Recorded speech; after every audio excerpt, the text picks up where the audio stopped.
The sky over Meade County turned the color of a bruise at 2 in the afternoon, and Elias Whitfield knew, before the radio confirmed it, before his neighbors even looked up from their fields, that something was coming that this land hadn't seen in almost 60 years. He was 71 years old. He had a bad hip, a hearing aid he mostly ignored, and a farmhouse that had outlived 2 wives' worth of kitchens. And on that Tuesday afternoon in late April, he stood at the edge of his north field, hat pulled low, watching a wall of brown roll toward his property at nearly 50 miles an hour, and he did not run for the storm cellar. He walked instead toward the trees. Not away from the danger, toward it. Toward the long, dense, deliberate rows of cottonwood, Osage orange, and red cedar that ran along every exposed edge of his 1,100 acres. Rows he had planted alone by hand over 11 years, while half the county quietly decided he'd lost his mind. 3 miles east. His neighbor Roy Pemberton was standing in his own barnyard, watching that same wall of dust swallow the horizon, and thinking the exact same thing he'd thought for over a decade every time he drove past the Whitfield place and saw those rows of saplings eating up perfectly good cropland. Old man's finally gone and done something stupid. He was about to find out how wrong he was. If you love true stories about the people who quietly outwork disaster before it ever arrives, stick around and let us know in the comments where in the world you're watching from. We read every one. To understand what happened in that field, you have to go back 11 years back, to a much quieter afternoon and a much smaller decision that almost nobody in Meade County thought was worth noticing at all. Elias Whitfield had farmed the same 640 acres his father left him, and had since grown it, parcel by careful parcel, to just over 1,100.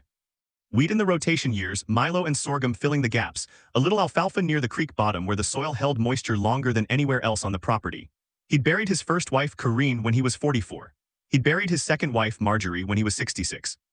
He had one daughter, Paige, who taught middle school in Wichita and called every Sunday whether he answered or not. And a son, Danny, who'd left farming behind at 19 for a job with an ag equipment dealership in Garden City and never looked back. Which meant that for the last several years, the Whitfield operation had been, in every practical sense, a one-man operation. A hired hand named Tomas Reyes came on for planting and harvest. Otherwise, it was Elias, a well-worn John Deere, and a lot of quiet. Quiet suited him. It always had. Even as a boy, growing up on the same land in the 1950s and 60s, Elias had been the kind of child who noticed things other people didn't bother to notice. And one of the things he noticed, long before he ever put words to it, was that his grandfather never liked to talk about the wind. Whenever a hard gust came through, the kind that rattled the windows and drove dust under the door even when it hadn't rained in weeks, his grandfather, Walton Whitfield, would go quiet and still in a way that unsettled young Elias more than any storm did. He'd stand at the window with his jaw tight, and after a while he'd say the same thing almost every time. "You don't ever want to see it the way I saw it." He never elaborated much, not directly. It was Elias' grandmother, years later after Walton had passed, who filled in what he wouldn't say himself, about the years in the 1930s when the wind didn't just rattle windows, it took the whole world away. Black blizzards that turned noon into midnight. Soil drifting like snow against fence lines. Cattle found dead with their lungs packed full of dirt. Neighbors who packed up and drove west with everything they owned strapped to a truck because there was nothing left in Kansas soil to hold onto. Walton Whitfield had stayed, barely. And what had kept his particular quarter section from blowing away entirely, his grandmother said, was a Shelterbelt. A long, narrow band of trees the government had helped farmers plant in the years after, under a New Deal program most people had already forgotten existed. Rows of cedar and cottonwood and mulberry, planted shoulder to shoulder along the exposed edges of the land, meant to do one simple thing: break the wind before the wind broke the soil. By the time Elias inherited the farm in his 30s, most of that original Shelterbelt was gone. Some of it had died out from age and disease. Some of it had been bulldozed in the 70s and 80s, when bigger equipment and bigger yields made every strip of unplanted land look like waste, like money left in the ground instead of the bank. Cropland was cropland. Trees were an inconvenience. That was simply how modern farming worked, and for most of his career, Elias worked it exactly that way, right alongside everyone else. It wasn't until he was 60 years old, walking his own Northfield after a dry, hard spring, that Elias started noticing something that troubled him in a way he couldn't immediately name. The soil was moving, not dramatically, not the way his grandmother described. But on windy days, and Meade County had a great many windy days, Elias would watch thin brown ribbons lift off the bare exposed edges of his fields and drift sideways across the road, settling in the ditch in Roy Pemberton's yard 2 properties over. In the corners of his own machine shed, a little here, a little there, every year a little more. He mentioned it once to Tomas, who shrugged and said that was just Kansas being Kansas. He mentioned it to his son Danny on one of the Sunday calls, and Danny said the same thing everyone said. "Dad, it's fine, modern hybrids can take it, you're overthinking things."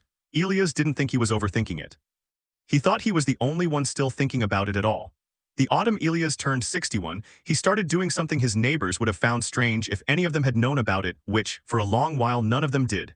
He started reading. Not novels, not the county paper, which he already read cover to cover every Thursday.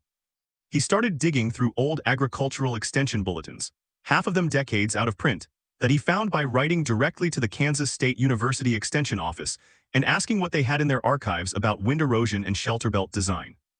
A young extension agent, mildly baffled by the request, mailed him a thick manila envelope of photocopied material that had clearly not been requested by anyone in a very long time. Elias read it at his kitchen table at night, the same table where Marjorie used to grade her church bulletin work, a mug of black coffee going cold beside him, a pencil in hand for underlining. He learned the vocabulary before he understood the full weight of it. Wind erosion rate, saltation, soil creep, effective height, zone of protection. He learned that a properly designed shelter belt didn't just block wind, it slowed it. The way Gerald Comez down at the NRCS office later explained to him in plainer terms. The way a screen door slows a draft instead of stopping it outright. Wind hitting a solid wall just bounces up and over, and comes down hard and fast on the other side, sometimes worse than if nothing were there at all. But wind moving through a well-spaced row of trees, some density, some gaps, loses its force gradually. It drops the sand and topsoil it's carrying instead of driving it forward. The protected zone behind a good shelter belt, Elias read, could extend 10 to 20 times the height of the trees themselves. A 40-foot row of cottonwoods could shelter 800 feet of open field behind it. He sat with that number for a long time, 800 feet. His fields ran nearly a mile in places, exposed on every side to wind that came howling down from the northwest in winter and roared up from the south in the dry heat of summer. He did rough math on the back of one of the extension bulletins and started to understand, really understand, just how much unprotected ground he was standing on. That winter, he drove into Dodge City to the regional office of the Natural Resources Conservation Service, the modern successor to the old Soil Conservation Service his grandfather would have known, and sat down with a field agent named Dale Osage. Dale was younger than Elias expected, maybe 40, with the patient, unhurried manner of a man who'd spent a career explaining the same fundamentals to farmers who'd often rather not hear them. He pulled up soil survey maps of the Whitfield property on his computer and walked Elias through windrows data, historical records showing which directions the punishing gusts most often came from across that stretch of Kansas. Your grandfather's generation had it right, Dale told him. We got away from shelter belts for a few decades because commodity prices made every acre feel too valuable to give up. But we're seeing it again, degraded topsoil, dust events picking back up in dry years. There's a reason NRCS still runs cost share programs for exactly this.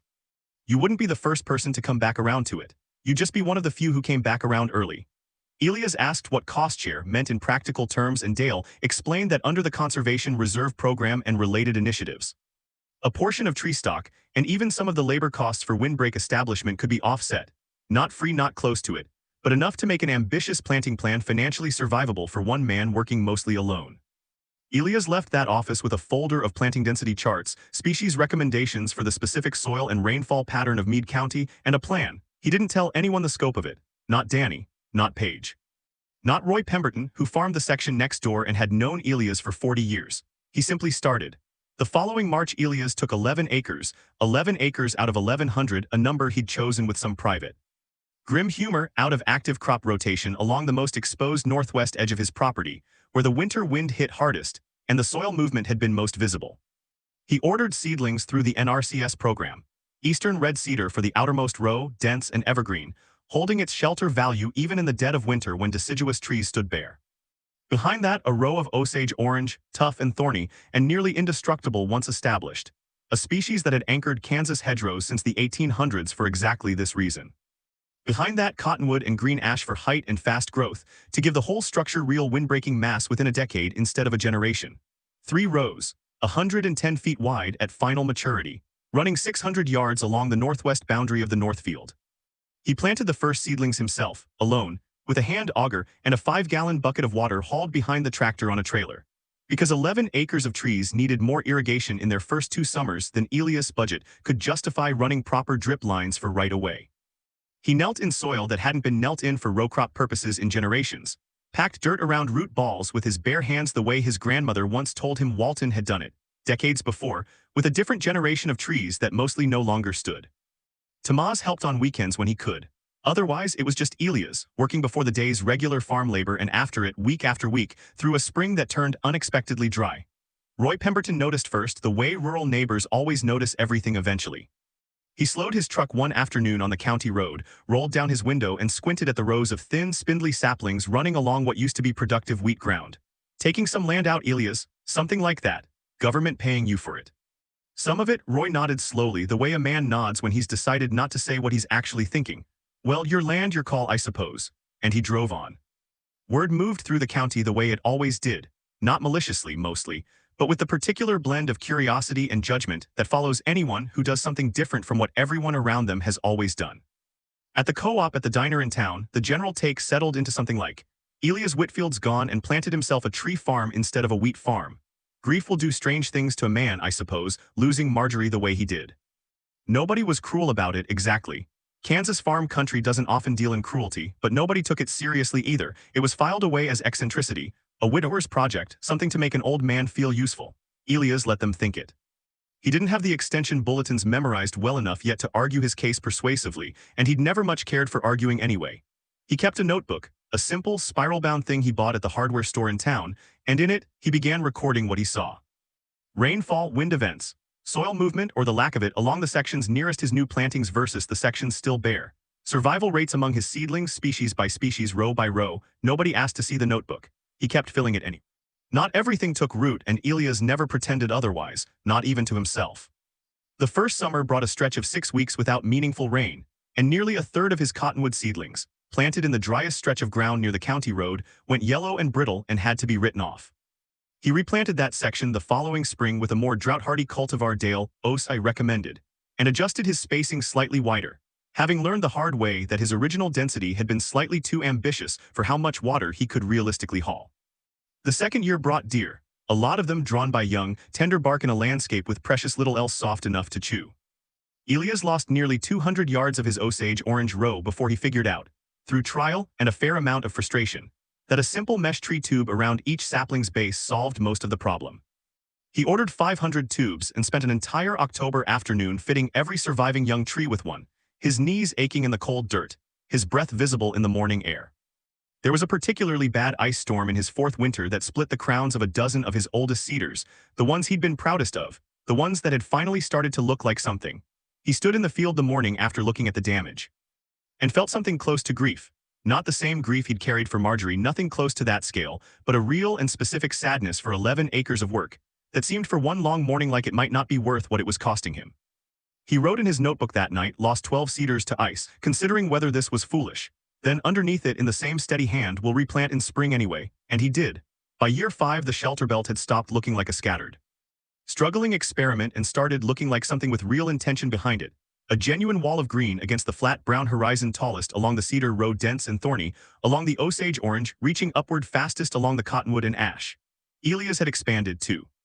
What began as 11 acres along the northwest boundary had grown to include a second belt along the south edge, where summer winds off the dry plains hit hardest during the critical early growth window for his wheat. A third, shorter row went in along the eastern boundary in year 7, angled to catch the occasional but punishing gusts that came ahead of spring thunderstorm lines. He was no longer just planting trees. He was building a structure, an interlocking system of windbreaks designed, the way Dale Osage had helped him map it, to protect nearly the entire cultivated portion of his 1,100 acres from at least one direction of serious wind exposure. It had cost him, over those years, more money than the cost-share programs ever fully covered, more labor than any reasonable person would have chosen to take on alone in his 60s and 70s, and no small amount of his neighbors' quiet, ongoing skepticism. Roy Pemberton, in particular, never fully let it go.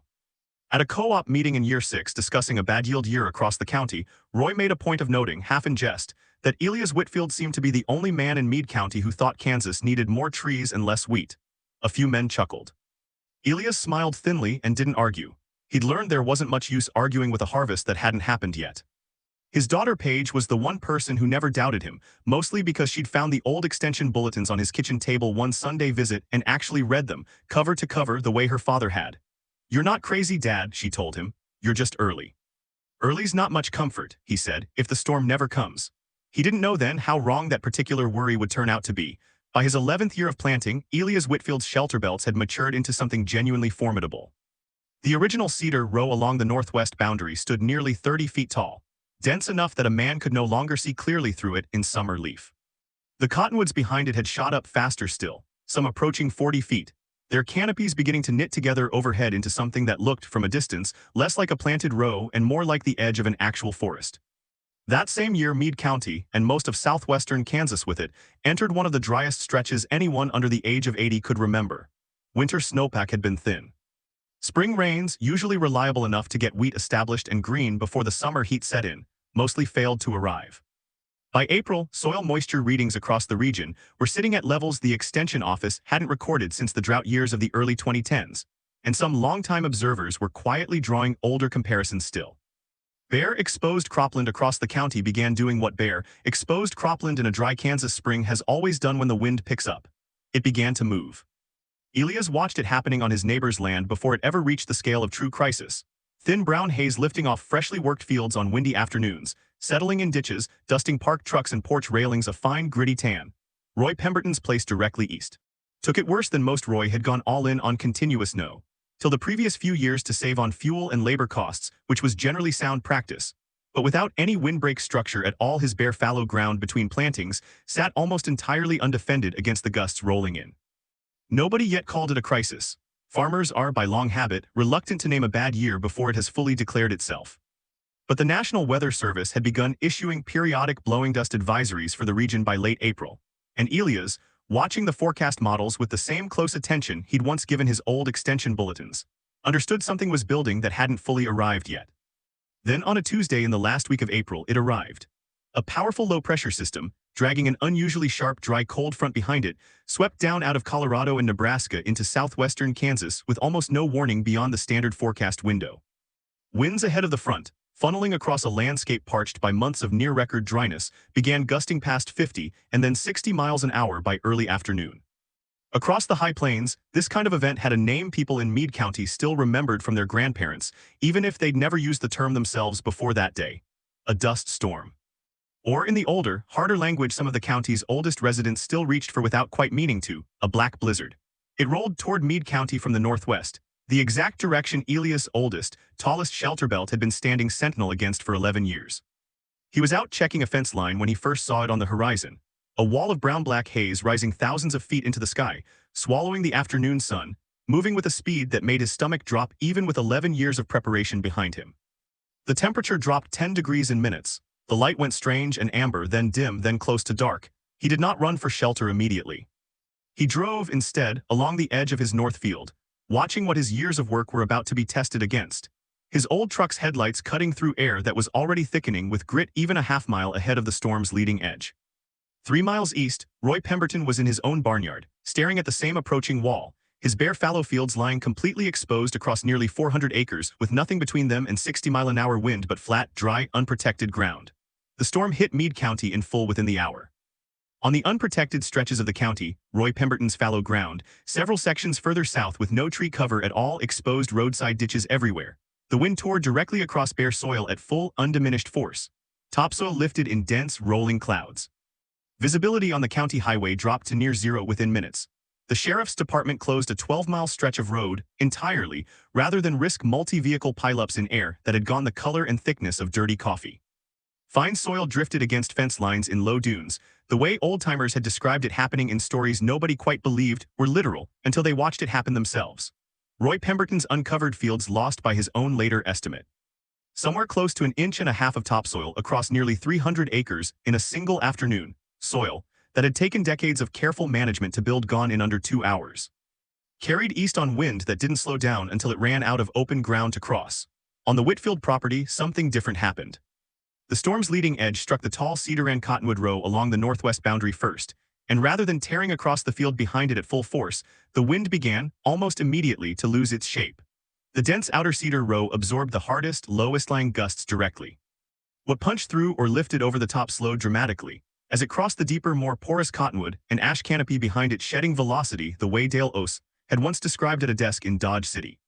Years before any of these trees had grown tall enough to prove him right.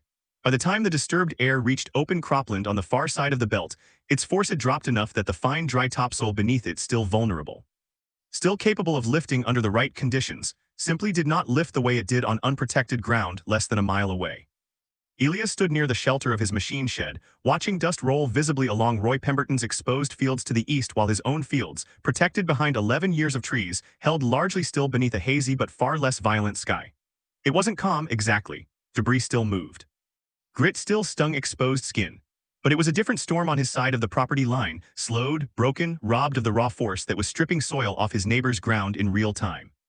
The event lasted just under 3 hours before the front finally pushed through, and the wind began gradually to ease. When it was over, Elias walked the length of his north field in the last gray light of the afternoon, the way his own father might once have walked a field after a hailstorm, assessing damage he half expected to find and mostly did not. The wheat, still short and vulnerable this early in the season, stood largely intact, battered, dust-coated but rooted upright, alive. The soil beneath it, when he knelt and pressed his palm flat against it the way he had as a much younger man, felt largely undisturbed, not untouched. But held, he thought, standing there, of his grandfather at the window all those decades ago, jaw tight, saying almost nothing, "You don't ever want to see it the way I saw it." Elias hadn't had to see it that way, not this time. Roy Pemberton drove over to the Whitfield place 2 days after the storm, not to argue, and not for once to make a joke about trees and wheat. He found Elias out along the north field's edge inspecting new growth on the outermost cedar row. Notebook in hand, out of 11 years of habit, jotting down observations about the storm, the way he'd jotted down observations about drought and deer and ice storms in every year that came before it.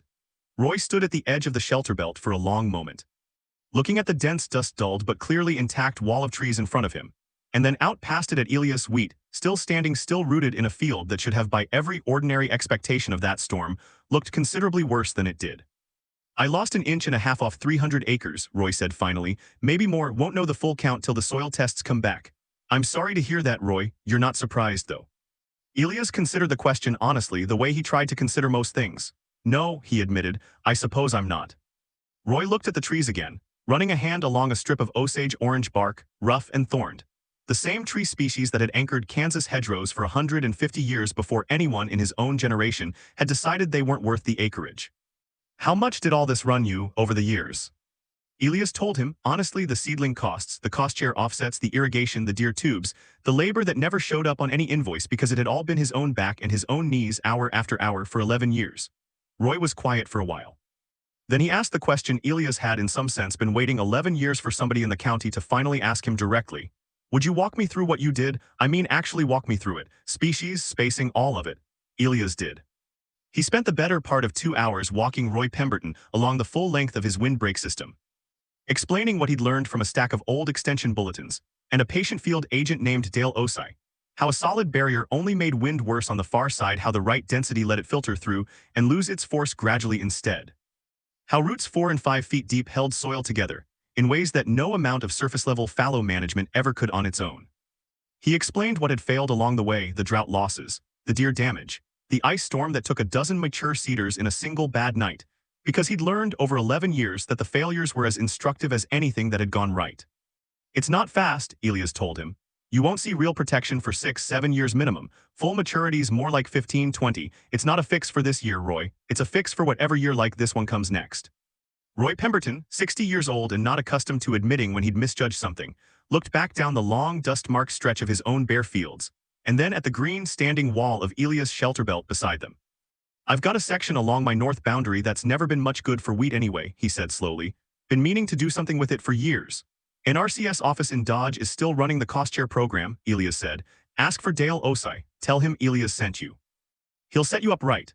By the following spring, Roy Pemberton had 8 acres of new windbreak going in along his north boundary, cedar, Osage orange, cottonwood, the same basic template Elias had spent over a decade perfecting through trial, failure, and stubborn persistence. He wasn't the only ones. Word of the storm, and of the sharp, visible difference between the Whitfield fields and nearly everyone else's, had moved through the county fast, the same way word of Elias' supposed foolishness had moved through it 11 years earlier, except this time nobody was calling it foolish. The Meade County Extension Office, working with the regional NRCS field office, hosted a conservation workshop that autumn specifically on windbreak establishment at Dale Osage's suggestion, with Elias Whitfield asked to speak about what 11 years of practical experience had actually taught him. Not the version in the old bulletins, but the version that came from replanted drought losses, deer tube trial and error, and one very long, very instructive Tuesday afternoon in April. Elias didn't think of himself as any kind of expert, and said so plainly at the start of his remarks. He said he was just a farmer who'd spent a long time reading his grandfather's old worry more carefully than most people bothered to, and who'd had the time, after Marjorie passed, to do something slow and unglamorous about it instead of something quick. By the second spring after the storm, 4 properties across Meade County had windbreak plantings underway, all working in one form or another off the template Elias had built. The Extension Office began keeping a simple planting density and species guide, drawn heavily from Elias' own 11 years of notebook records, and handing it out to any farmer who asked. Elias Whitfield never gave speeches beyond that one workshop. He answered questions when neighbors drove out to ask them. The way Roy had, and he kept doing what he'd always done, walking his fields, filling his notebook, watching the wind the way his grandfather once had, except now with something standing between that wind and the soil his family had worked for 4 generations. The greatest harvest off those 1,100 acres in the year of the storm wasn't the wheat, though the wheat came in better than most of the counties did that season. It was the simple, unremarkable fact that the topsoil was still there in the spring the way it had been there in the fall, dark, intact, exactly where 11 years of quiet, mostly solitary labor had told it gently to stay. Aldo Leopold once wrote that land is not merely soil, but a fountain of energy flowing through a circuit of soils, plants, and animals, and that a thing is right when it tends to preserve the integrity, stability, and beauty of that whole community.